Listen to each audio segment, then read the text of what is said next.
자, 우리가 출애굽기 3장을 읽어보면 굉장히 이제 특이한 장면이 나옵니다. 시내산에 불 붙는 떨기나무 앞에서 하나님이 모세에게 나타나시죠. 그리고 모세에게 어떤 명령을 내리시나요? 이렇게 말씀하십니다. 이리로 가까이 오지 말라. 네가 선 곳은 거룩한 땅이니 네 발에서 신을 벗어라. 자, 모세에게 하나님은 그 신발을 벗으라고 말씀하십니다. 이 신발을 벗는다는 것의 의미가 무엇일까요?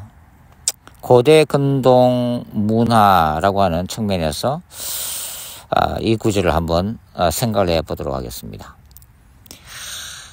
사실 모세는 하나님이 이렇게 말씀하셨을 때 이 의도가 무엇인지 정확히 깨달았을 것입니다. 왜냐하면 모세는 이집트 왕자로 40년 동안 생활했기 때문이죠. 자, 고대 근동 종교들의 중심에는 바로 신들을 섬기는 신전이 있습니다. 예를 들면 고대 이집트의 신전에 들어갈 때 특별히 이제 신이 거주하고 있다고 믿는 그 은밀한 그 내부, 이 성전에서는 보통 나우스라고 부르죠. 지성소라고 부르는 바로 그 필드로 들어갈 수 있는 계층은 두 계층입니다. 바로 제사장들과 파라오라고 불리는 이집트 왕만 접근할 수가 있었습니다. 그런데 이 제사장이나 이 왕이 신이 거주하고 있는 내성소로 들어갈 때는 반드시 신발을 벗어야만 했습니다. 에드푸 신전의 사제 규범에 따르면 제사장이 신전 안으로 들어갈 때 신발을 벗었다라는 기록이 있습니다. 그리고 이 고대 이집트 제사장의 일상 규범을 기록한 파피루스와 백화에도 이런 기록들이 있다고 하는 거죠. 고대 역사가 헤로도투스에 따르면 이집트 제사장은 신전 입장 전에 몸을 깨끗하게 씻고 신발을 벗었다, 이렇게 기록을 하고 있습니다.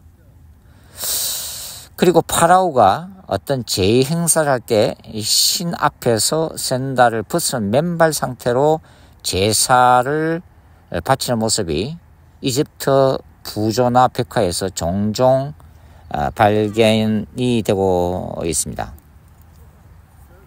고대 이집트에서 이 샌들은 왕이나 제사장이나 귀족 등 이 특권층들만 신을 수가 있었죠. 일반 평민이나 노예들은 맨발로 다녔다고 전해지고 있습니다. 그러니까 하나님이 모세에게 나타나셔서 이리로 가까이 오지 말라. 네가 선 곳은 거룩한 땅이니 내 발에서 신을 벗어라 라고 하는 말씀은 바로 이곳이 하나님이 임재하신 보이지 않는 성전이 되었다는 것을 의미하는 거죠. 하나님이 임재하시는 그곳이 바로 성전, 홀리 템플이 됩니다.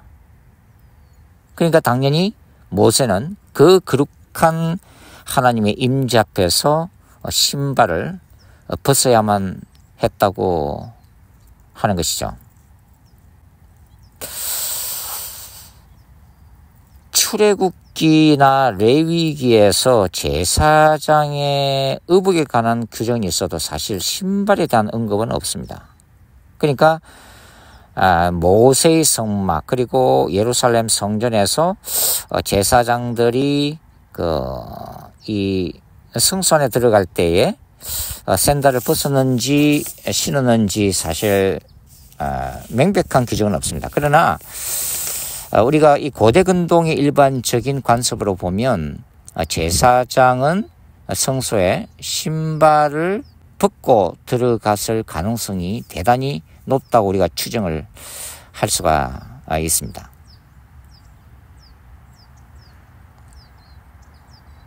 불 붙는 떨기 나무에 나타나신 이스라엘의 하나님, 그리고 창조주 야훼, 사실 이 떨기나무는 이 광야에서 흔히 찾아볼 수 있었던 평범하기 그지없는 그런 보통 나무죠. 이 떨기나무에 끄지지 않는 불이 붙었다고 하는 것은 그 당시 이 이집트에서 중노동 현장에서 고통을 당하면서 하나님께 울부짖었던 그 이스라엘의 모습을 상징화하고 있다고 볼 수가 있습니다. 그리고 바로 이 떨기나무 앞에서 하나님을 만난 모세 자신의 모습이기도 하죠. 40년 동안 미디안의 이름 없는 양치기로 자아가 박살이 나는 오랜 연단의 세월을 보냈던 모세 자신의 모습이기도 하죠. 바로 그곳에 바로 불로서 나타나신 하나님, 불은 하나님의 임재와 영광과 능력의 상징이기도 합니다. 그래서 그 연약한 떨기나무에 불이 붙음으로 인해서 하나님은 이 연약한 떨기나무 같은 모세를 사용하셔서 역시 보잘것없는 떨기나무 같은 이스라엘의 구원의 길을 준비하시고자 하는 바로 언약적 하나님이 모세에게 나타나셨다라고 볼 수가 있는 거죠. 그래서 우리가 여기 출애굽기 3장에서도 성전 신학적 관점에서 이 하나님이 임재하신 곳, 그리고 하나님이 다스리시고 통치하시는 성전 개념을 우리가 찾아볼 수가 있습니다. 그리고 이제 여호수아서를 쭉 읽어보면 여호수아 5장에도 굉장히 특이한 장면이 나오죠. 바로 여호수아와 이스라엘이 여리고성 전투를 앞두고 있을 때 여호와의 군대 장관이 여호수아 앞에 나타납니다. 그리고 이 떨기나무 앞에 모세에게 하나님이 말씀하셨던 동일한 방식으로 말씀하시죠. 내 발에서 신을 벗어라. 네가 선 곳은 거룩하니라. 이렇게 말씀을 하십니다. 자, 이 출애굽기 3장과 이 여호수아 5장의 차이점을 든다면 출애굽기 3장에서는 바로 모세가 하나님이 임하시는 그 거룩한 성전에서 마치 고대 이집트의 제사장들이 그 신전 안에서 뭐 태양신 라를 비롯해서 여러 신들의 신탁을 받아서 왕이나 귀족들이나 어떤 이 신탁을 구하는 대상에게 전해주었던 것처럼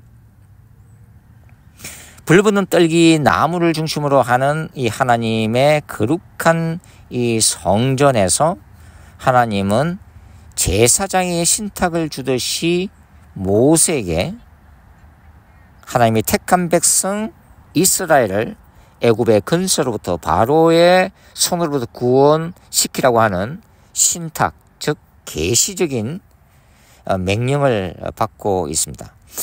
근데 이제 여호수아 5장에 오면 이제 말 그대로 야훼의 거룩한 전쟁, 가나안 정복 전쟁이 시작된 시점이죠.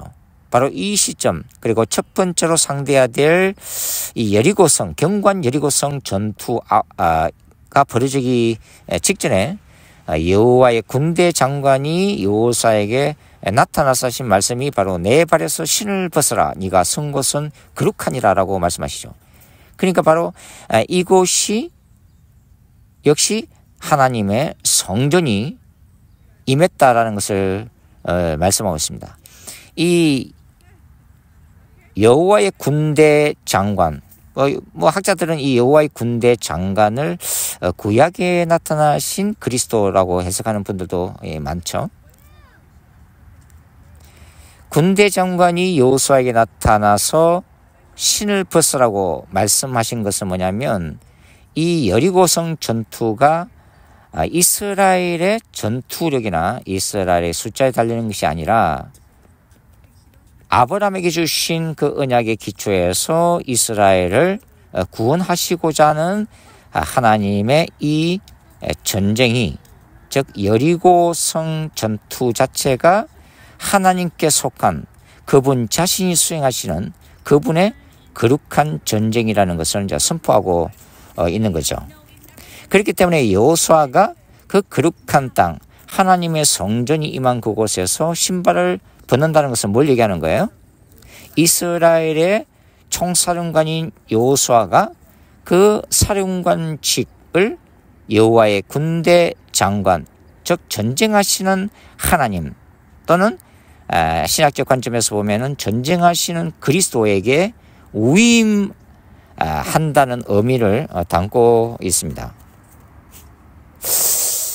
그런데 재미있는 것은 뭐냐면, 자, 성전 개념이라는 것은 보통 우리가 이제 예배의 현장으로 생각을 하잖아요.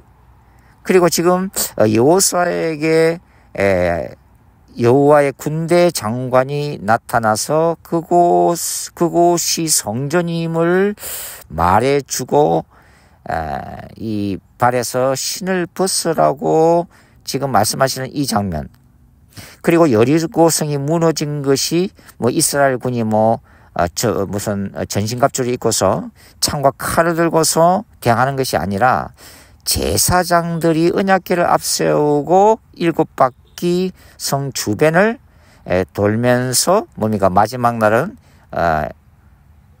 평일에는 한 바퀴 돌다가 제7일째는 7바퀴를 돌고 양강나팔을 불었을 때 하나님이 흔드시는 이 지진 때문에 여리고성이 무너지고 있다고 하는 거죠.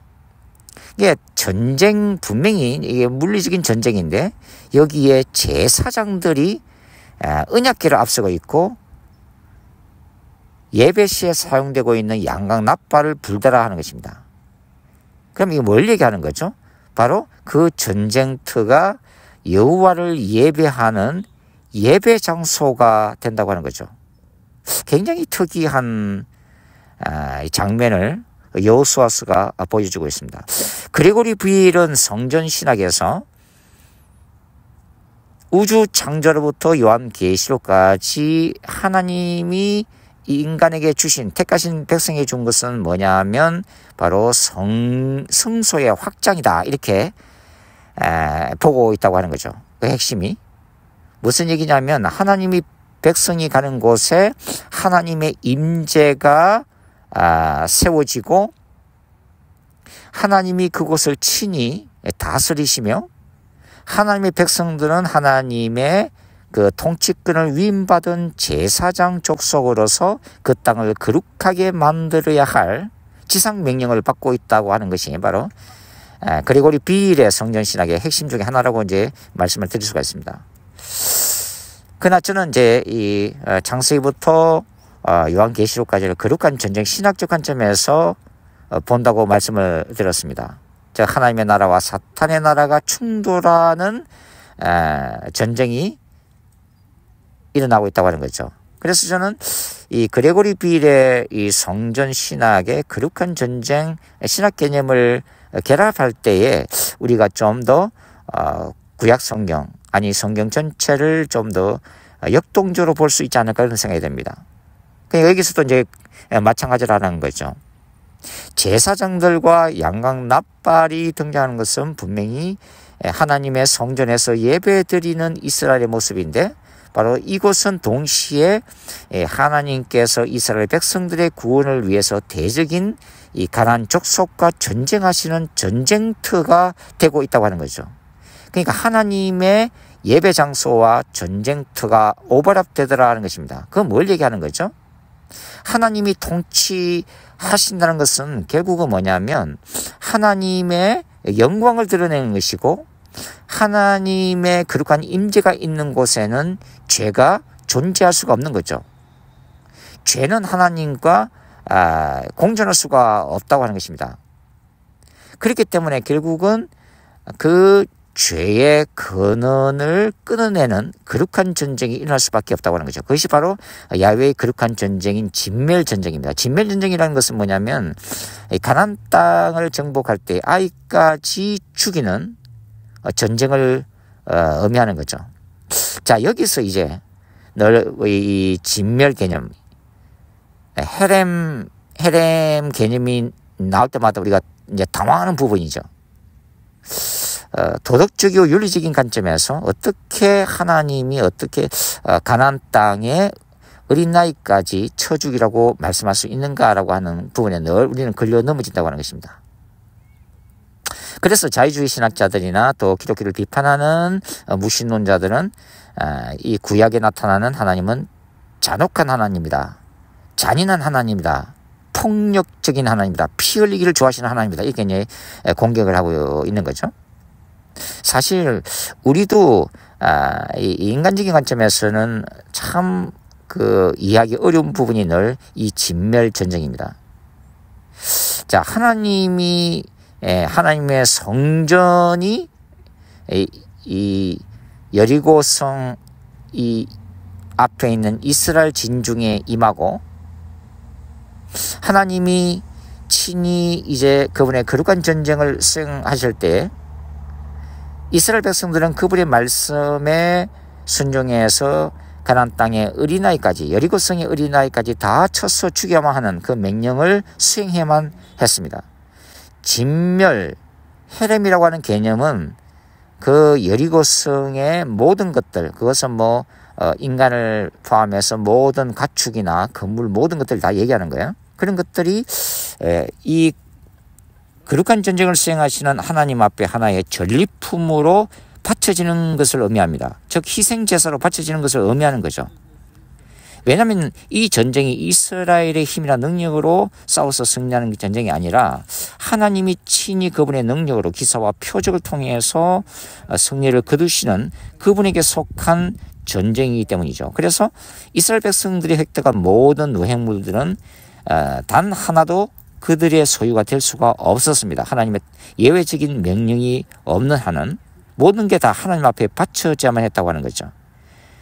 그런 의미에서 볼 때 이 가난, 특히 이제 여리고성의 이 갓난 아이의 생명조차도 하나님 앞에 드려지는 희생 제사라는 개념을 우리가 부인하기가 힘듭니다.